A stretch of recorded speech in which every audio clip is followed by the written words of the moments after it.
top 5 Middle Eastern perfumes para sa akin ngayon. May in-upload na ako before sa YouTube na top 10 Middle Eastern perfumes para sa akin, pero months ago yon o last year pa yon. So, ang dami ko nang na-encounter, ang dami ko nang na-try, ang dami ko nang na-experience ng mga bagong pabango.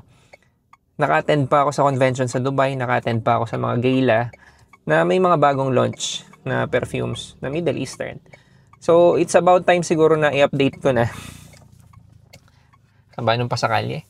Number 1, hindi magbabago, Armaf Sidinim Limited Edition Parfum. I-remind ko lang kayo na listahan ko to kaya may bias talaga dito. So, wedding scent ko yon at gustong-gusto ko talaga yung scent DNA ng Aventus. Naniniwala ako na Sidinim Limited Edition Parfum ang pinakamalapit. Yun. Kung may reklamo kayo, lagay nyo na lang sa comment section, walang basagin ng trip. Pero okay lang magreklamo. Number 2, Rasasi Hawas, OG. Sa mga matagal lang nanonood sa akin, ilang beses ko na sinabi, wedding scent ko yung dalawa na yun, yung top 1 tsaka top 2. Hindi dahil wedding scent ko sila kaya hindi ko sila matanggal, pero baka factor din yun. Iniisip ko gusto ko yung scent nila pareho talaga eh. Lalo na pag nilelayer. Kahit hanggang ngayon kasi nadadampot ko sila eh, na yun, nililayer ko. Kung may mga special occasions, parang komportable ako dun sa scent. Nabibigay sa akin yung gusto kong mood, yung gusto kong feeling.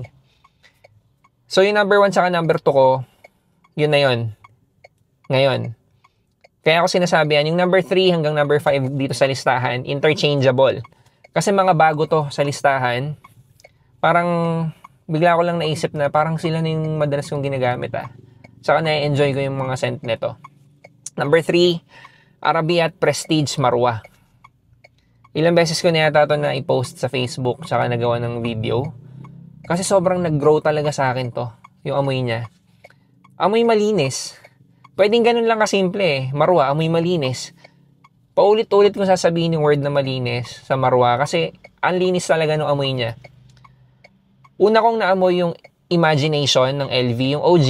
Bumili pa ako ng decant para may magandang comparison dun sa Rasasi Hawas Cobra. Pero, hindi ko gusto. Pero di ba may like, may love. Siguro hindi lang yun yung favorite ko na scent DNA.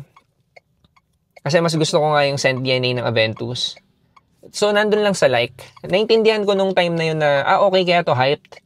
Mabango talaga siya. Maintindihan ko na marami magkakagusto sa scent DNA ng Imagination. Pero hindi niya na-hit sa akin yung love na level. Nung naamoy ko yung Marwa, andun eh. Tapos nung sinuot ko pa paulit-ulit, mas lalo ko nagugustuhan. Siguro additional factor na nagustuhan din ng wife ko na babati niya. Na hindi niya nakikita na ini-spray ko. Yung kung nakita niyo isang video before, pag-uwi ko, binati lang niya eh. Na-compliment din ako ng ibang tao. Siguro factor din yon, pero siguro kahit wala yun, na-enjoy ko lang talaga yung scent. Andani para sa akin na damputin siya kasi pang anytime na weather siya. Yung issue ko sa performance niya, hindi ko na isasama dito. Tsaka nga pala, yung prices, hindi ko na sinama as factor dito. So yung mga nasa listahan, wala akong pakialam sa prices muna. Basta ito yung mga kino-consider ko na top 5 na Middle Eastern perfumes ko. Number 4, ulitin ko lang yung number 3 hanggang number 5 interchangeable. Number 4, French Avenue Liquid Brune. Magpasok naman tayo ng matamis na pang night out, pang party.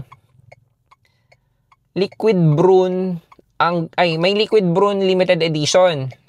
Naamoy ko dun sa gala ng French Ave. Pero para sa akin, same lang yung scent. Mas in-enhance lang yung performance. Hindi ko rin maintindihan kung bakit kasi ang lakas na ng Liquid Brune as is. Mas performer nga siya kaysa sa OG, di ba? Yung Alpha Air. Hindi ko alam kung bakit kailangan pa eh. Hindi, siguro, testingin ko na lang din kapag may bote na dito. Kasi, syempre, first impression lang yun sa gala. Pero yun yung nakuha ko. Parang better performance lang siya.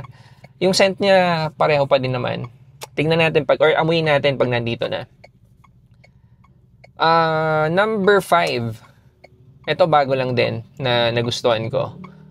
Kasi wala naman akong bote nito dati. Sobrang namamahalan ako dati. Pero dahil nga hindi ko kinoconsider ang presyo dito, Armaf Press You. Kung Pilipino yung babasa nito, siguro Presyux eh. Pero ni-research ko, Press-U. Kung mali ako, grammar Nazis, pronunciation Nazis, pakilagay sa comment section. Para makorek din. So yun, yung sent niya, alternative siya sa Absolu Aventus. Pero more of a twist eh. Siguro kung palapitan sa Absolu Aventus, baka better yung Supremacy Collector's Edition. Pero yun, mas pipiliin ko yung Press-U kaysa sa Supremacy Collector's Edition. Bagay siya sa weather ng Pilipinas. Kung hindi ifa-factor in yung presyo, ang sarap niya gamitin araw-araw. Manghihinayang ka lang gamitin siya pang araw-araw kasi nga, yung presyo niya ang taas. Yun yung top 5 ko. Lagay nyo sa comment section kung ano yung sa inyo or kung agree kayo dun sa listahan ko.